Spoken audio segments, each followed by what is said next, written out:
Hello friends, तो आप सबने गुलिवर मूवी का पहला पार्ट जरूर देखा होगा। लेकिन क्या होता है जब लिलीपुट वाले गुलिवर को एक बार फिर इनवाइट करते हैं? तो चलिए देखते हैं उसकी अमेजिंग जर्नी को।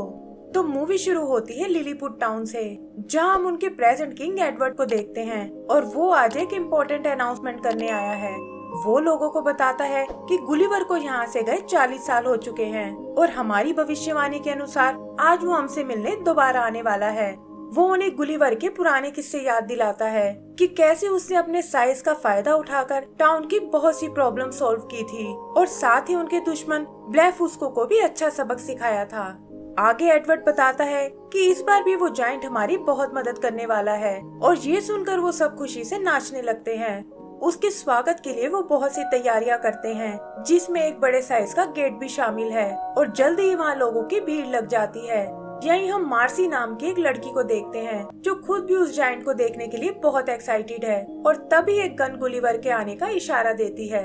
सब लोग सांसें रोककर उसके अंदर आने का वेट करते हैं, लेकिन देखते हैं कि दरवाजे पर तो उनके जैसा ही एक छोटा सा इंसान है। यहाँ हम एक वीक पहले का एक फ्लैशबैक देखते हैं, जहाँ समुद्र के बीचों बीच एक कैसल बना हुआ है और अंदर उसके गार्ड्स आराम कर रहे हैं। यहीं एक माउस खुद को ट्रैप से छुड़ाने की कोशिश कर रहा है और तभी वो आदमी वहाँ आकर उसे आजाद कर देता है, जो असल में यहाँ चोरी करने आया है। वो शांत रहने की बहुत कोशिश करता है, लेकिन लकड़ी का फ्लोर होने के कारण जल्दी ही वो सोल्जर्स जाग जाते हैं और वो आदमी उनसे बचकर भागने लगता है। वहाँ से निकलकर वो थ्रोन रूम में आता है, जहाँ एक गोल्डन क्राउन रखा हुआ है और इससे पहले कि सोल्जर्स उसे पकड़ पाए, वो माउस को लेकर वहाँ से भाग निकलता है। तैरते हुए वो वापस अपने शिप पर आता है और हम देखते हैं कि चोरी का उसके पास बहुत सारा खजाना है। फिर वो उस माउस को अपना इंट्रोडक्शन देता है और पता चलता है कि ये आदमी ही असल में गुलिवर है और वो उस माउस को अपना दोस्त बना लेता है। तभी उनसे मिलने एक मैसेंजर वहाँ आता है और बताता है कि तुम्हारे नाम लिलीपुट से एक मैसेज आया है और वो लोग तुमसे तुरंत मिलना चाहते हैं। गुलिवर भी अपने शिप को उसी ओर मोड़ देता है और यहाँ से हम सीधा प्रेजेंट टाइम में आ जाते हैं। किंग उसे देखकर बहुत हैरान होता है और पूछता है कि आखिर तुम कौन हो। इस पर गुलिवर कहता है कि आप ही लोगों ने तो मुझे यहाँ बुलाया है और मेरा ही नाम गुलिवर है। लेकिन किंग को उस पर बिल्कुल विश्वास नहीं होता, क्योंकि वो सब तो एक जायंट को एक्सपेक्ट कर रहे थे और पब्लिक भी ये देखकर निराश हो जाती है। गुलिवर उन्हें समझाने की बहुत कोशिश करता है, लेकिन किंग उसे एक बहरूपिया बताकर अरेस्ट कर लेता है। आगे हम उसे रॉयल कोर्ट में देखते हैं, जहाँ का जज भी वो सन की किंग है और वो गुलिवर पर आरोप लगाता है कि तुमने हमारे जायंट फ्रेंड को कहीं गायब कर दिया है और अब उसकी जगह लेने यहाँ आ पहुँचे हो। यहीं हम ब्लेफुस्को के 2 स्पाइस को देखते हैं, जो छुपकर यहाँ की खबर लेने आए थे और देखते हैं कि वो जायंट असल में एक नॉर्मल इंसान है। गुलिवर अपने लिए एक वकील की डिमांड करता है, लेकिन देखता है कि वो रोल भी एडवर्ड ने ले लिया है और वो उसे मौत की सजा देते हैं। क्राउड में बैठी मार्सी को ये बात कुछ ठीक नहीं लगती और वो एक वकील का रूप लेकर गुलिवर की मदद करने आती है, लेकिन कहती है कि हमें इस आदमी को टाउन स्क्वायर में मारना चाहिए ताकि लोग इससे एक सबक ले सकें। और किंग भी उसकी बात से एग्री हो जाता है। वो रात भर के लिए उसे जेल में डालने को बोलता है और सोल्जर्स उसके माउस को भी पकड़ लेते हैं। आगे का सीन ब्लेफुस्को कैसल का है, जहाँ हम उनके जनरल सीमो को देखते हैं और वो लिलीपुट पर कब्जा करने का प्लान बना रहा है। तभी उसके स्पाइस वहाँ आते हैं और बताते हैं कि उसे जायंट से डरने की कोई जरूरत नहीं है, क्योंकि वो भी उनकी तरह एक आम इंसान है। सीमो को ये सुनकर बहुत खुशी होती है और वो उन्हें किंग एडवर्ड तक एक मैसेज देने को कहता है कि लिलीपुट को उनके सामने सरेंडर करना होगा, वरना हम उन पर अटैक कर देंगे। तो दोस्तों, लिलीपुट के फ्यूचर का तो कुछ नहीं पता, लेकिन अगर आपको एनिमेशन का शौक है तो ये एडवाइस आपको जरूर हेल्प करेगी।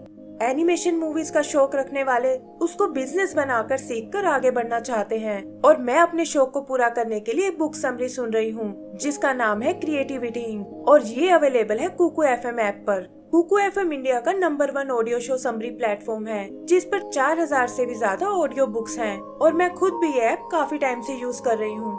इस ऑडियो बुक को लिखने वाले हैं एडविन कैटमल, जो वॉल्ट डिज्नी को अपना आइडल मानते थे और उन्होंने ही इस बुक के थ्रू ऐसे ही एक मैनुअल को जन्म दिया है, जिसे पढ़कर आप लाइफ में आगे बढ़ सकते हैं। इस ऐप को 4.5+ की रेटिंग्स मिली हैं और ऐसी और मोटिवेटिंग स्टोरीज के लिए आप भी ये ऐप यूज कर सकते हैं। इसके लिए आप मेरा एक्सक्लूसिव कूपन कोड यूज कर सकते हैं, जिससे आपको मिलेगा 50% डिस्काउंट। और ये सिर्फ पहले 250 यूजर्स के लिए अवेलेबल है। जो ईयरली सब्सक्रिप्शन 399 की है, वो मेरे सब्सक्राइबर को सिर्फ 199 में मिलेगी। इसका लिंक मेरे डिस्क्रिप्शन बॉक्स में है, तो लिंक पर क्लिक करिए और कुकू एफएम की इंटरेस्टिंग ऑडियो बुक्स में खो जाइए। इधर एडवर्ड गुलिवर से मिलने उसकी जेल में जाता है और बताता है कि आज रात वो जेलर के रोल में है और यहाँ उसका हालचाल पूछने आया है। गुलिवर समझ जाता है कि ये एक नंबर का बेवकूफ है और बातों ही बातों में उसे कैदी का रोल करने को कहता है और बताता है कि आपकी जेल में बहुत अच्छी फैसिलिटीज हैं। एडवर्ड उसकी चालाकी नहीं पकड़ पाता और उसे बाहर निकालकर खुद अंदर चला जाता है। जेल की चाबी भी वो गुलिवर को दे देता है और कहता है कि ये एक्सपीरियंस मजेदार होने वाला है। भागते हुए गुलिवर की मुलाकात मार्सी से होती है और वो देखता है कि यही कोर्ट रूम में उसकी वकील बनकर आई थी। गुलिवर उस पर नाराज होने लगता है कि तुम तो मुझे पब्लिक के सामने मरवाना चाहती थी, लेकिन मार्सी उसे समझाती है कि किंग तुम्हें उसी दिन मारने वाला था और मैं तो तुम्हें भागने का एक मौका देना चाहती थी। गुलिवर उसकी और कोई मदद लेने से मना कर देता है, लेकिन देखता है कि कैसल से निकलने का कोई रास्ता नहीं है। तब मार्सी उसे एक सीक्रेट रास्ता दिखाती है और वो उससे होते हुए ऊपर टाउन में आ जाते हैं।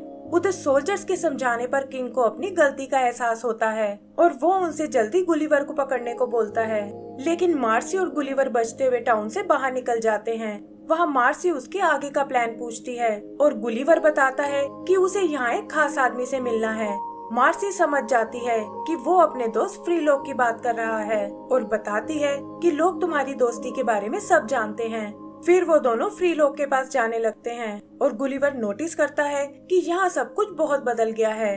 रात को वो एक जगह कैंप लगाते हैं और मार्सी बताती है कि आग लगाने का कोई फायदा नहीं है क्योंकि जल्दी ही यहाँ स्नोफॉल होने वाला है। गुलिवर ये सुनकर हंसने लगता है कि भला समर में स्नोफॉल कैसे हो सकती है और उसे इग्नोर करके वो सोने चला जाता है। सुबह वो देखता है कि हर तरफ स्नो फैली हुई है और तब मार्सी उसे इसका राज बताती है कि कैसे किंग टाइम को तेजी से गुजारना चाहता था और इसके लिए उसने एक मैजिकल ऑर्डर का सहारा लिया और किंग होने के नाते नेचर भी उसके अगेंस्ट नहीं जा पाया। तब से हर हफ्ते लिलीपुट में एक ऐसा दिन आता है जो कि पूरे 1 साल के बराबर होता है और इस दिन वो लोग सभी मौसम का मजा लेते हैं और इसे ईयर डे के नाम से बुलाते हैं।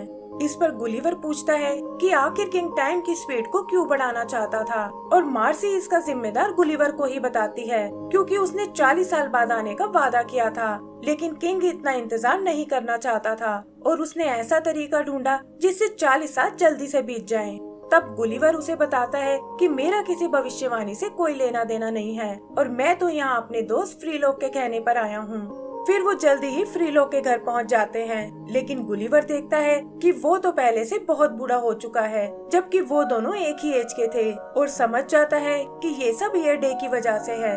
फ्रीलोक भी उसे पहचाने से इनकार कर देता है और गुलिवर को ये भी पता चलता है कि मार्सी असल में उसी की बेटी है। तब मार्सी उन दोनों को अंदर चलने को कहती है, लेकिन हम देखते हैं कि फ्रीलोक ने एक मैसेज लिखकर किंग के पास भेज दिया है। गुलिवर उसे एक बार फिर समझाने की कोशिश करता है, लेकिन फ्रीलोक कहता है कि मेरा दोस्त एक जाइंट हुआ करता था और तुम तो कोई बहरूपिया हो। तब मार्सी गुलिवर को बताती है कि उसके पिता ने लोगों को बहुत समझाया था कि गुलिवर एक नॉर्मल इंसान है, लेकिन किंग और उसके लोगों ने हमारा जीना दुश्वार कर दिया और मुझे बचाने के लिए उन्हें भी किंग की जाइंट वाली बात एक्सेप्ट करनी पड़ी। फिर गुलिवर अपना एक गाना गाने लगता है जो वो और फ्रीलोक साथ में गाया करते थे और ये सुनकर फ्रीलोक उसे पहचान जाता है। तभी अचानक वहाँ सोल्जर्स आ जाते हैं और फ्रीलोक को बांधकर गुलिवर और मार्सी को अपने साथ ले जाते हैं और फ्रीलोक इसके लिए खुद को दोषी मानता है। वहाँ किंग उन दोनों को एग्जीक्यूट करने का ऑर्डर देता है और वो देखते हैं कि जल्लाद का रोल भी वही करने वाला है, लेकिन उस नकाब में उसे कुछ नजर नहीं आता और वो हवा में इधर उधर कुल्हाड़ी चलाने लगता है।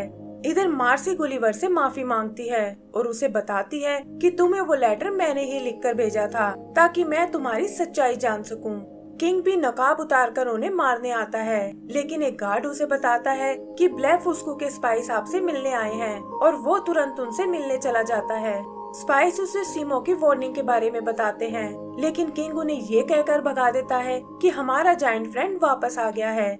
फिर वो मदद के लिए गुलिवर को बुलाता है और उसे डील करता है कि हमारी मदद के बदले तुम कुछ भी मांग सकते हो। गुलिवर भी इसका फायदा उठाकर अपने दोस्तों को छुड़ा लेता है और उधर किंग पब्लिक को बताता है कि गुलिवर ही हमारा असली जायंट फ्रेंड है और हमें ब्लेफुस्कू से बचाने वाला है। लेकिन डार्सी नाम की लेडी कहती है कि तुम्हें इसके जायंट होने का प्रूफ देना होगा और बाकी लोग भी उसका सपोर्ट करते हैं। डार्सी उसे टाउन की दीवार और पानी की प्रॉब्लम को सॉल्व करने को कहती है और गुलिवर भी कुछ सोचकर इसके लिए तैयार हो जाता है। वो अपनी नॉलेज से कुछ मशीन्स बनाता है और टाउन के लोगों की मदद से टूटी हुई दीवार को ठीक कर देता है। फिर इसी तरह वो बारूद से एक चट्टान को तोड़ते हैं जिसने टाउन की वाटर सप्लाई को रोक रखा था और ये देखकर लोगों को बहुत खुशी होती है।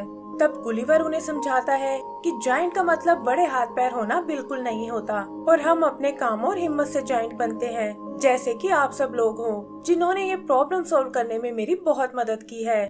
यहीं वो स्पाइस भी ये सब नोटिस करते हैं और सीमो को बताते हैं कि गुलिवर सबको लड़ाई के लिए तैयार कर रहा है। सीमो को इससे कोई फर्क नहीं पड़ता और वो कहता है कि मेरे पास हजारों लोगों की आर्मी है और गुलिवर के लिए तो मैंने कुछ खास तैयारी की है। फिर वो अपनी आर्मी लेकर लिलीपुट पर अटैक कर देता है और ये देखकर एडवर्ड और उसके सोल्जर्स वहाँ से भागने लगते हैं। जल्दी ही सीमो लिलीपुट तक पहुँच जाता है और फ्रीलो गुलिवर को बताता है कि हम लोग इनका मुकाबला नहीं कर पाएंगे। गुलिवर भी ये देखकर सोच में पड़ जाता है, लेकिन वो जानता है कि इस हाल में उसे क्या करना है। फिर वो अकेला ही सीमो से बात करने जाता है और कहता है कि मैं तुम्हें सिंगल फाइट के लिए चैलेंज करना चाहता हूँ ताकि मासूम लोगों की जानों को कोई खतरा ना हो। सीमो को भी लगता है कि गुलिवर जैसे जायंट को हराकर वो फेमस हो जाएगा और ये सोचकर वो उसकी शर्त मान जाता है। फिर हम उन दोनों के बीच एक तलवार का मुकाबला देखते हैं, लेकिन अपनी स्किल्स और एजिलिटी के कारण जल्दी ही गुलिवर उसे चित कर देता है और सीमो को भी अपनी हार माननी पड़ती है। सबको लगता है कि शायद अब ये जंग खत्म हो चुकी है, लेकिन तभी सीमो अपने रोबोट को लेकर आता है और अंधाधुंध गुलिवर पर अटैक करने लगता है। गुलिवर भी उसके सामने नहीं टिक पाता और तभी मार्सी नोटिस करती है कि आज तो ईयर डे वाला दिन है और वो अपने डैड और गुलिवर के साथ एक प्लान बनाती है। वो सब गुलिवर को एक जायंट की तरह प्रोजेक्ट करते हैं और ऐसा दिखाते हैं जैसे मौसम में चेंज भी उसी की पावर का नतीजा है। सीमो के सोल्जर इससे डरकर वहाँ से भाग जाते हैं और तभी अचानक वहाँ स्नो गिरने लगती है। इससे सीमो का रोबोट फ्रीज हो जाता है और फ्रीलो के हथौड़े से उसे तोड़ डालता है। सीमो को भी डर कर वहाँ से भागना पड़ता है और लोग गुलिवर का थैंक्स बोलने आते हैं। किंग एडवर्ड इस जीत का क्रेडिट लेने आता है, लेकिन लोग अब उसको समझ चुके थे और डार्सी कहती है कि अब तुम हमारे किंग नहीं बन सकते और वो ये जिम्मेदारी गुलिवर से लेने को बोलती है। गुलिवर इस ट्रस्ट के लिए उनका थैंक्स बोलता है, लेकिन कहता है कि मुझसे अच्छा किंग फ्रीलोक बन सकता है और वो भी इस पोजीशन को एक्सेप्ट कर लेता है। आगे पता चलता है कि गुलिवर और मार्सी ने आपस में शादी कर ली है और वो अपनी एक नई जर्नी पर जाने वाले हैं। फ्रीलोक और बाकी लोग उन्हें अलविदा बोलने आते हैं और गुलिवर प्रॉमिस करता है कि दोबारा वो उनसे मिलने जल्दी ही आएगा।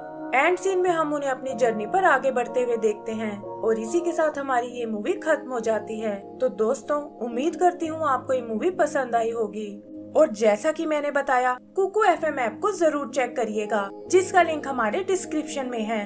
Thank you.